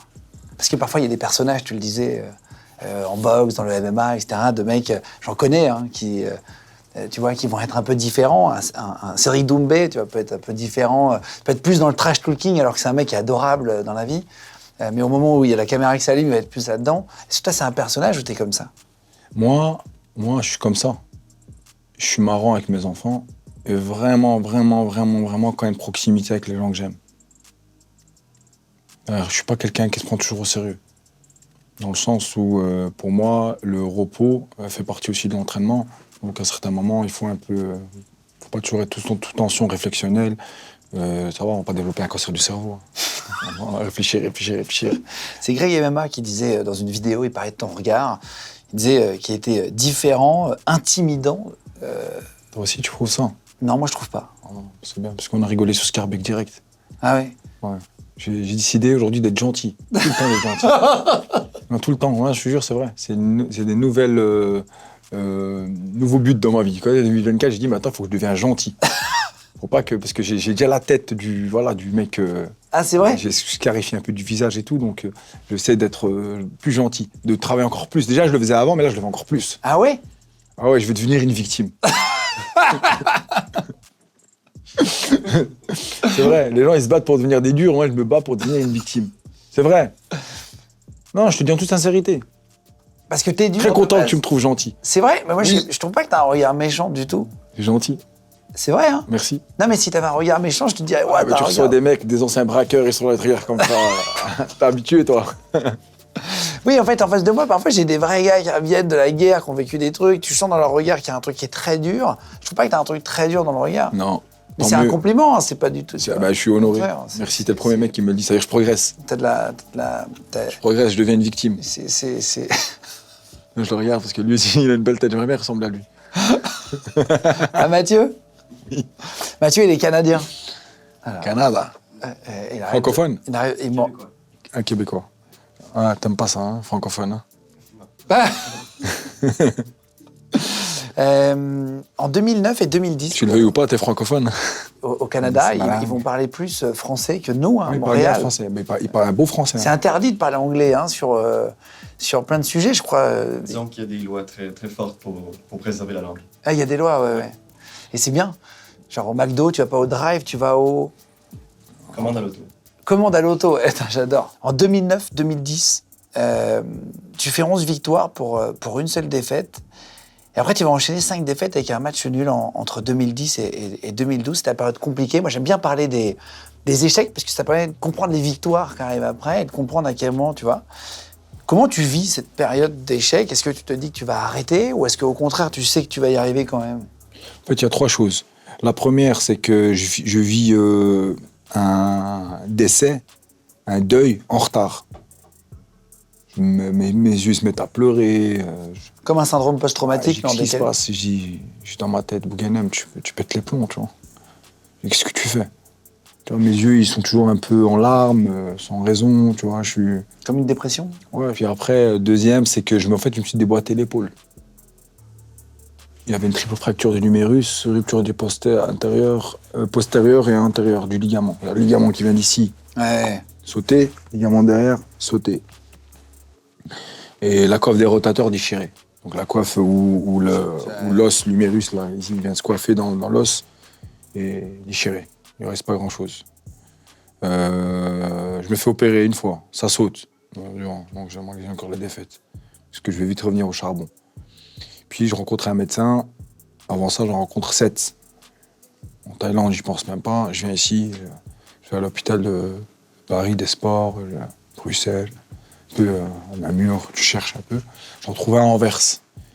Il me regarde, il me dit, il rentre, hein, entrée lunaire, il me regarde comme ça. Il me parle, mais il me parle là-bas. Il me dit, il ne faut pas une, il faut 2 opérations, avec l'accent flamand. Je dis, oui, mais je dis, alors je vais pouvoir boxer. Il me dit, si tu peux porter ton fils, c'est déjà bien, parce qu'avec le temps, quand on va te taper sur l'épaule, ça va sauter. Il est devenu très laxiste. Quoi. Très lax. Très relax. Je sais pas si C'est le lax. mot relax. Ouais. Merci de m'avoir corrigé. Il me dit, ouais, mais l'opération, il faut opérer 5 jours après. Je dis, c'est pas tout le monde qui veut faire ça. Je dis, ouais, je peux le faire, c'est pas boxer. Il me dit, les dents que tu as besoin, t'as quoi? Je dis, j'ai besoin déjà devant, là, ici, là. Il me dit, le rotation externe, tu vas devoir oublier. Tout ce qu'un boxeur a besoin pour ça. Donc j'ai dit, d'accord, donc je fais toute ma carrière comme ça. Il faut opérer, je fais la rééducation, elle est super violente. Il me met 2 vis, tout un truc, tu vois. Maman, elle est là, elle reste coincée là, à genre 25 degrés. Je comprends pas. Le kiné, il force, j'ai pris un kiné superbe. Frédéric Hartz, superbe. Et le docteur là, qui m'a opéré, là, docteur Gérald, super. Celui qui a regardé... Ah ouais, parce qu'encore aujourd'hui, il parle de moi. Les néerlandophones, il voit des gens qui maintenant, je suis connu dans la boxe. Ils disent que Youssef, c'est un miraculé. Vraiment, il ne peut pas revenir à la boxe avec une épaule comme ça. Donc, nous avons boxé principalement sans rotation externe. Ce qui est un miracle en boxe. Pendant combien de temps? Jusqu'à maintenant. C'est- Il y a que maintenant. Non, mais tu vois C'est comme des ça vis revient. débiodégradables. Il y en a une qui est cassée. Une vis. Il y a encore là, la vis. Il y a une deuxième. Mais j'ai été le voir, il m'a dit tant que ça sort pas, il m'a dit ça va. C'est le 24 mars 2012, tu parlais justement tout à l'heure, un boxeur thaïlandais, deuxième round, tu te fais mettre KO, c'est le premier, le seul KO que tu prends. Tu dis que c'est... Non, c'est pas celui-là, ça c'est un compte. KO total, c'est hors combat. Le mec qui m'a fait ça s'appelle Dieselek. C'est un ancien champion du Raja. Et là, tu dis que c'est plutôt agréable. Celui-là qui me met le coup là, qui m'éteint, puis je me réveille. Ouais, c'est agréable parce que ça te libère de l'endorphine, l'hormone du bonheur, t'es content. Mais tu dois vite te rappeler que tu dois combattre. C'est pour ça que les mecs en général qui se relèvent, ils se relèvent avec comme un rêve, comme si t'as bien dormi. T'as déjà bien dormi, t'es avec madame, t'as bien dormi, tu t'es réveillé, T'as pas mal à la mâchoire quand tu te prends un KO? Ben, t'as l'adrénaline, t'as des trucs que tu sens pas, forcément. C'est après. Ah ouais, après c'est... La douche, elle pique, hein. Là, t'as mal à... Ouais, parce qu'il paraît que même un petit coup à la mâchoire, parfois tu sens que t'as du mal à La dégoûter. mâchoire, elle fait pour encaisser. Elle est faite? Non, Ah non. non. Elle est le mammifère le plus faible, j'ai dit tout à l'heure. Ouais, c'est pour ça qu'il faut taper là, toujours. Là, ça dépend. Entre là, là, moi. C'est tout ça. Après, tu peux aller vers la nuque. Mais bon, ça c'est... Comment tu ressors de cette période-là chaos, petite période de défaite, etc. Comment est-ce que ça repart? Ah ouais, quand j'opère, je reviens, 11 mois, je reste en silence, je reviens. 11 mois? Ouais.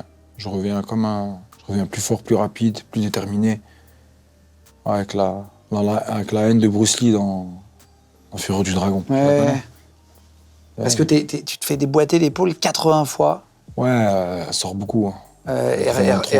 Vraiment, l'épaule, c'est très compliqué, c'est très douloureux. Ouais, en plus, quand on s'abîme l'épaule et tout, c'est une vraie galère. Tu reviens pratiquement jamais. Environ 80 fois. Mais en combat, à la fin, elle se déboîtait, je la remettais, tu vois, c'est douloureux. Toi, t'as toujours mal, là? Non. Non, ça va mieux? Même si c'est le cas, je te dirais non. Non, mais, sérieusement, l'épaule, ouais, ça va. Elle est raide, elle est pas comme avant, mais c'est mieux qu'avant. En fait, il aurait fallu que cet accident m'arrive pas. Ça m'a vraiment ralenti dans ma carrière et dans ma progression de ma carrière. Est-ce que tu as fêté t'as 240 victoires? Est-ce que tu les as fêtées? Non, je fais pas de fête. Pourquoi je rentre direct, je dors. Je me réveille le lendemain, je m'occupe de mes enfants. Je suis pas un fêtard. Ah oui? Au 31 décembre, t'es pas en train de danser? Où ça? Au réveillon? Calendrier du réveillon. Tu parles 4 langues maintenant? Oui. Tu parles couramment thaï? Déjà, j'essaie de parler français. J'y arrive un peu. Je parle thaïlandais bien, je me débrouille très très bien. Je parle bien l'arabe. Et l'anglais, Un peu? très bien. Anglais. Très bien, c'est vrai. Mieux qu'un français. Ah oui? Toi, je parie que t'as pas l'accent Moi, j'ai un français, anglais de toi. merde. Moi.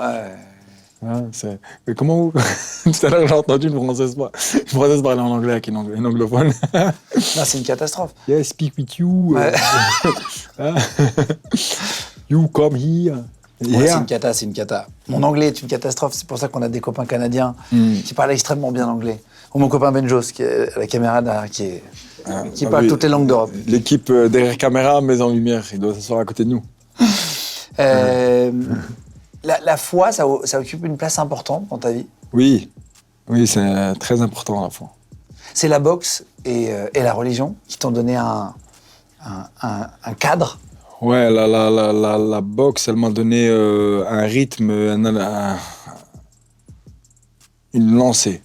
La religion et les réflexions de religion, moi, je suis musulman, je respecte toutes les religions. Je m'intéresse aux histoires des autres religions, je m'intéresse aussi aux mentalités des autres religions. J'ai beaucoup de respect pour les religions qui ont précédé l'islam, comme le judaïsme et le christianisme. J'apprécie aussi les religions philosophiques ou d'existence, d'énergie. Mais bon, moi je suis plus pour la transcendance divine et je crois en ses prophètes, en Mohamed et ses prophètes. Et à la religion islamique. Tu pries avant les combats? Oui, même quand je prie, même quand je... Non, mais est-ce que tu fais une prière de plus? Je sais pas comment ça se passe. Ah oui, bien sûr. Tu m'intéresses? Oui, toujours, ouais. En plus, juste avant le combat? Ouais, toujours, c'est bien. C'est bien pour... c'est un hommage. Après, je demande beaucoup pardon dans ce que je vais faire, parce que c'est pas super bien ce que je fais aussi, tu vois. Frapper sur quelqu'un et se faire payer pour le frapper dessus. Oui, par rapport à la religion, tu as la compatibilité entre la... Même humainement, même socialement. Taper un autre mec, tu vois. C'est parce que j'ai grandi dedans. Demain, j'aurais eu 30 ans, je commence la boxe, j'aurais jamais fait ça. Ah oui? Bah oui. Parce que j'ai grandi dans ça. Tu vois, depuis tout petit. Et j'avais pas forcément de guide, j'avais personne qui me disait quoi faire ou que faire, tu vois. J'ai pas eu l'occasion et j'ai pas eu... J'aurais voulu être autre chose que boxeur. Ouais, j'ai été boxeur et j'en assume les conséquences. En plus de ça, ça me réussit bien, apparemment, si tu m'invites ici. Bah oui, c'est un bon signe. Hein. Merci. Avec plaisir. Est-ce que, toi qui as perdu tes parents jeunes, c'est souvent une discussion que j'ai, oui.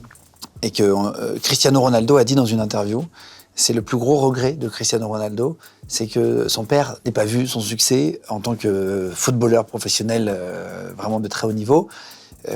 Est-ce que c'est la même chose pour toi? Je pense pas que peut-être j'aurais fait de la boxe. Je pense que j'aurais une vie tout à fait différente. Ah, tu penses? Ouais, à coup sûr. S'ils étaient encore là? Quand j'ai boxé, j'ai pris une revanche sur la vie. Tu vois, j'ai refait connaissance avec moi-même et j'ai pris une revanche. Donc, tu aurais peut-être une autre vie. Ouais, j'aurais peut-être assis ici pour d'autres raisons. C'est malin, hein, tu comprends les règles, ce que je veux dire. C'est drôle. Et tu sais, à qui tu me fais penser quand tu souris? T'as un air de François Civil dans le regard. Mais C'est un juste compliment ou c'est une moquerie? Non, c'est juste quand il sourit. Vous voyez pas ce que je veux dire en régie? Non, il y a peut-être que moi, hein, mais après, moi, je trouve... Hein? François Civil, c'est un des plus grands beaux gosses, donc c'est un compliment. Non, mais t'as un air, quand tu souris... Je vais taper sur Internet directement en sortant. Je vous mets une photo. Là, donc, pour terminer, premier combat en MMA pour toi. Comment ça se passe? Bah écoute, je m'entraîne en 2 mois, je fais une préparation, je monte au charbon. Je prends une organisation plutôt discrète pour faire un essai, voir ce que ça se passe. C'est plutôt le rêve d'un enfant que je voulais réaliser en le faisant. Et je suis retrouvé entêté sur Twitter. J'essaye de parler vraiment aux 4-5 gens. jours. Dans cette émission, il y a des gens qui ne connaissent pas le sujet pour essayer de l'ouvrir, justement. Mhm. Et le MMA, la différence, on a vu Cédric Doumbé, on en parlait, Benoît, etc. Ragnar aussi, à l'époque du QG. Le MMA, c'est un mélange de tous les sports. Donc, est-ce que tu te prépares différemment qu'un combat de boxe thaï? Bah oui, t'as le sol. Tu vas faire du sol, tu vas te relever, tu vas dans une situation. Je me suis entraîné pour pas m'humilier. C'est dans ma tête comme ça. Quand je m'entraîne, moi, j'essaie de pas m'humilier, de pas prendre une raclée et d'essayer de bien m'en sortir. Tu vois. Le premier round, il s'est mal passé. Non, parce que c'est comme ça. Et le deuxième round, c'est bien passé. J'ai gagné par KO. Premier round, tu commences à te faire un peu dominer, tu sens que ça va pas? Ah ouais, j'ai ramassé. Ça fait du bien de ramasser de temps en temps. Ouais, ça permet d'en mettre les pendules à l'heure. Ouais. Et tu te rends compte vite que ça va pas? Non, c'est pas ça. C'est qu'en fait, déjà, un échauffement, mentalement, je suis là. C'est physiquement, je suis un peu vraiment moins bien que d'habitude, tu vois. Donc la semaine du combat, je tombe malade. Et je crois pas ce que j'ai parce que je vais pas voir un médecin. Je me dis, ça va aller toujours. Demain, ça va aller mieux, ça va aller mieux. Comme j'ai le poids à perdre, je suis focalisé sur la perte de poids. Et je vois que le poids, j'ai du mal, j'ai pas l'énergie pour le perdre. Je suis sur une journée, je suis toute la journée, toi, je suis 3/4 de la journée, je suis au lit. J'ai des courbatures, je crois pas ce que j'ai. Je crois au début, je crois que j'ai le Covid. Puis j'ai quand même fait le combat, puis je vois, je suis vite essoufflé quand j'ai commencé l'échauffement, parce que je suis resté sans rien faire mercredi, jeudi, vendredi et samedi. Mais la perte de poids, quand je l'ai perdu sur un sauna portable. Donc je suis rentré, donc j'ai fait aucun effort. J'ai perdu les 3 kilos qui restaient, que j'ai récupéré directement après. Parce qu'il faut perdre du poids pour arriver Ouais, il faut être habitué. pour y peser. Faut être habitué à ce genre de choses. Hein. C'est le cutting. Quelqu'un de lambda ne le fait pas, bien sûr. C'est même pas très bon pour le corps, en réalité. Il faut plusieurs années de pratique. Il faut être un professionnel. Même quand tu es professionnel, c'est pas bon. Mais voilà, de toute façon, on va quand même s'user pour quelque chose. Même à l'usine, tu t'uses. Hein. C'est vrai. Même à l'usine, les mecs, ils ont des problèmes de dos. Du rhumatisme. Donc, où j'arrive, je fais le combat. Je vois l'échauffement, je fatigue vite. Je dis, c'est peut-être le nombre de gens qu'il y a et tout. Je regarde mon frère et tout. Je dis, il fait chaud. Il me dit non. J'ai super chaud. Puis après, je m'assis, je commence à avoir super froid. Tu vois, et puis là, en fait, j'étais dans un déni où j'étais malade. Ouais, c'est pas bon. Ouais. Bon, après, je fais le combat, quoi qu'il arrive. Je fais le combat, je gagne, tu vois. Heureusement que je gagne. J'aurais perdu, je t'aurais même pas parlé, je t'aurais même pas dit que j'étais malade. C'est là, je t'en parle parce que j'ai la position de gagnant, tu vois. Tu veux toujours gagner quand tu veux toujours parler quand tu gagnes. Moi et mon frère, on a une mentalité, quand on perd, on parle pas. Et tu sais, quand on gagne, on évite de parler. Là, je parle vraiment parce que tu m'as posé la question. Je mets du temps à trouver mes marques. Dans les arts martiaux mixtes, je mets du temps. Puis après, mon frère me parle au deuxième round. Il me dit, ouais, serre la garde, fais ce que tu sais faire. Alors, je le rentre dedans, j'envoie une série de genoux, tout point. Ça le sonne vraiment. Je fais le finish par terre en le tapant et je vois qu'il peut plus suivre. L'arbitre, il arrête le combat. Puis je gagne. Mais je suis pas content. Parce que j'aurais voulu que ça se passe différemment. Je m'attendais pas qu'un combat dans une ville petite comme ça soit aussi suivi.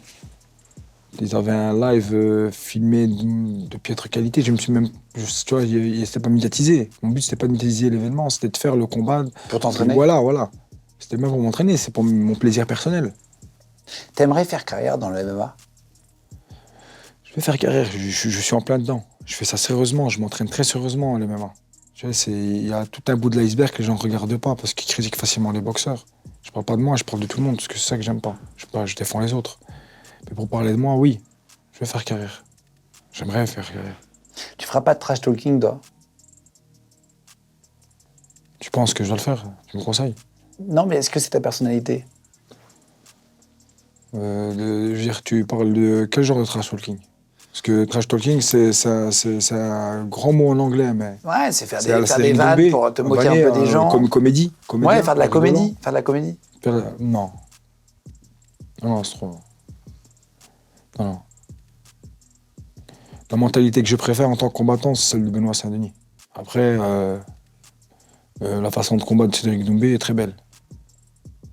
Dans le sens où il est très efficace, très fort. Ou d'autres champions, hein, il y en a beaucoup. Hein. Tu pourrais te battre contre Benoît Saint-Denis? En poids? Oui, C'est la même poids? ouais, mais il va me niquer.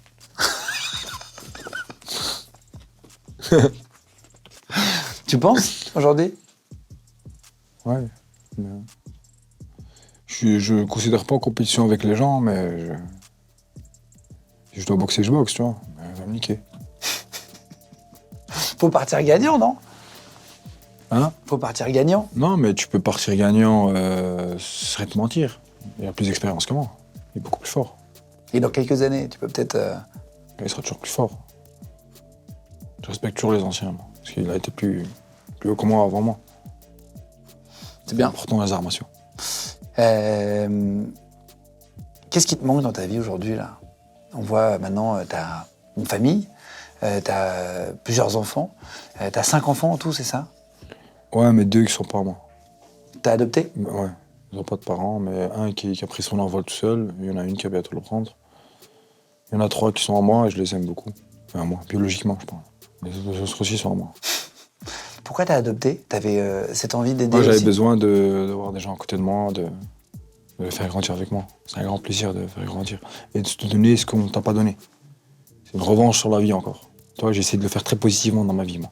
La revanche sur la vie, mais de positif. C'est pas genre, on m'a pas donné, donc je donne pas. Non, au contraire, je donne.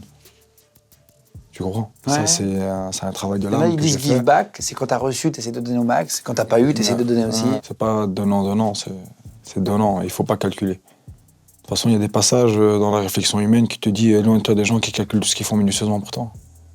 Si t'as un ami autour de toi qui te dit ah, j'ai fait ça pour toi, ben, ne deviens plus ami avec lui. C'est un conseil. Est-ce que t'as déjà raté un moment important de la vie d'un de tes enfants pour ton métier? Ça arrive parfois, on n'est pas là le jour J d'un premier mot, d'un machin. Est-ce que t'as déjà loupé un truc où tu te dis merde, là, Ouais. j'aurais aimé être là? Ouais, c'est pas grave. De toute façon, c'est le destin. C'est les écrits de Dieu. Si Dieu veut que tu sois ailleurs, tu seras ailleurs. S'il veut que tu sois là, tu seras là. J'y attache pas une grande importance. J'essaie plutôt d'être dans des moments de qualité avec mes enfants, pas dans le surinvestissement ou dans la surcommunication. J'essaie d'éviter tout ce qui est surinvestir, surcommunication. J'essaie que ces moments qui passent avec moi soient de qualité. Et c'est la seule responsabilité que j'y attache et y mets dessus. C'est la qualité pour les enfants. Leur donner un moment de qualité de vie, de qualité de conversation, d'échange et tout simplement de moments de vie, de quotidienneté qui est de qualité. J'essaie de me focaliser que sur la qualité. Ouais, que quand t'as du temps, c'est un vrai temps. Je t'ai parlé en belge, là, je sais pas si tu m'as compris. Non, tu vas parler en Vandame, là. Ouais. Est-ce que le fait d'avoir peut-être manqué d'amour des parents parce qu'ils sont partis plus tôt, t'en as encore plus à donner? Est-ce qu'il n'y a pas un truc Oui, là-dedans? mais je fais attention, j'essaie de filtrer cet amour. C'est-à-dire? Parce que, ouais, ma fille me dit quelque chose, j'y oui direct. J'arrive pas à dire oui à ma fille, à dire non. C'est vrai? Ouais, ouais, elle me dit je veux une Barbie de 1m10, lâche la Barbie d'1m10. Tu vois que t'es une Elle victime. veut, ouais, mais c'est... On est tous les victimes Non, de quelqu'un. Mais moi, je m'entraîne pour devenir une victime. Ça veut dire que j'ai réussi. Tu vois? C'est important d'être là. Ouais, j'aime beaucoup mes filles. C'est Filles, nos c'est un enfants amour qui- différent. T'as un garçon ou une fille, toi? Moi, j'ai un petit garçon. Ouais. Donc, tu vas voir, quand tu auras une fille, ce sera différent. Il paraît que le père avec la fille, ça devient... Astro, hein, directement. Je vais les laisser passer. Oui, oui, oui, oui. Ouais, c'est elle qui décide. Hein. Ouais, de toute façon, dès qu'elle me parle, mon cœur, il tremble. Bah, c'est... Personne ne le sait, tu vois. Enfin, même elle, je fais attention qu'elle ne voit pas. Ouais, il faut être la figure paternelle et en même temps, Ouais. c'est... Ouais, parce qu'après, elle va vouloir se marier avec un mec qui te ressemble. C'est Ou vrai. du moins, inconsciemment. Quelqu'un qui a la réforme de son père, qui lui rappelle, même si elle est en conflit avec son père. Je pense. Et sur l'éducation, tu sais, la vie, elle passe tellement vite. Moi, j'ai eu plein de discussions avec mes parents là-dessus, justement, où mon fils, il venait parfois faire la sieste. Je faisais la sieste et il venait contre moi, etc. Et il y a plein de trucs d'éducation qui disent qu'il ne faut pas dormir avec ses enfants ou pas faire de sieste, etc. Et ma mère, un jour, elle m'a dit, mais tu sais, ouais, la vie passe vite. Si tu as envie de faire la sieste avec lui, profite. Un jour, il sera grand, tu feras plus la sieste avec lui. Je pense pareil. Et maintenant, c'est ce que je fais. Ouais. Si j'ai envie de faire un truc, je le fais. Si j'ai envie de dormir avec lui. Ouais. C'est l'ambiance. Bien sûr. Et comme beaucoup de gens, ils dorment avec leurs enfants entre les deux, c'est rigolo. Ça leur a pas empêché aux enfants de devenir des bonhommes, mais de devenir des gens responsables. Ouais, les trucs, les réformes là, d'isoler les enfants, dans les tousser de là-bas dans la chambre. Ça va un moment. Tu vois, Cyril Gann, Ouais. Bon gamin. Bon gamin, Son surnom. il disait que c'était une pleureuse quand il était petit. Et qu'il était timide, et puis ça l'a pas empêché de devenir l'homme qu'il est. C'est un athlète talentueux et un combattant très talentueux. On donne jamais trop d'amour, je pense. J'ai dit, on donne jamais trop d'amour, j'ai dit, et trop peu, c'est parfois pas suffisant. Ouais. Merci en tout cas, Youssef. Merci d'être venu jusqu'ici. C'était un vrai plaisir de t'avoir et de rencontrer. On adore rencontrer des personnes, des personnages qui ont vécu des anecdotes, qui ont des vies hyper marquées, qui ont des valeurs, qui racontent les leurs, etc. En tout cas, sachez que vous êtes les bienvenus. Si même vous voulez venir, chez vous, si vous avez vécu quelque chose d'incroyable dans votre métier, dans votre vie, vous pouvez m'envoyer un email à contact@legendegroup.fr. Il s'affiche sur l'écran. Vous êtes les bienvenus. On fait une émission tous les mercredis, tous les vendredis et tous les dimanches. Et on se retrouve comme ça 3 fois par semaine sur Légende. En tout cas, merci de mettre des commentaires, dire ce que vous en avez pensé, de mettre la petite cloche pour avoir la petite notification, de liker la vidéo et de vous abonner à notre chaîne YouTube. On est de plus en plus nombreux, on vous voit arriver. On est premier podcast aujourd'hui en France sur Spotify, Deezer, Google Podcast, Apple Podcast et je vois que vous nous écoutez en podcast audio aussi beaucoup. Donc merci à vous tous d'être de plus en plus nombreux. Ciao tout le monde.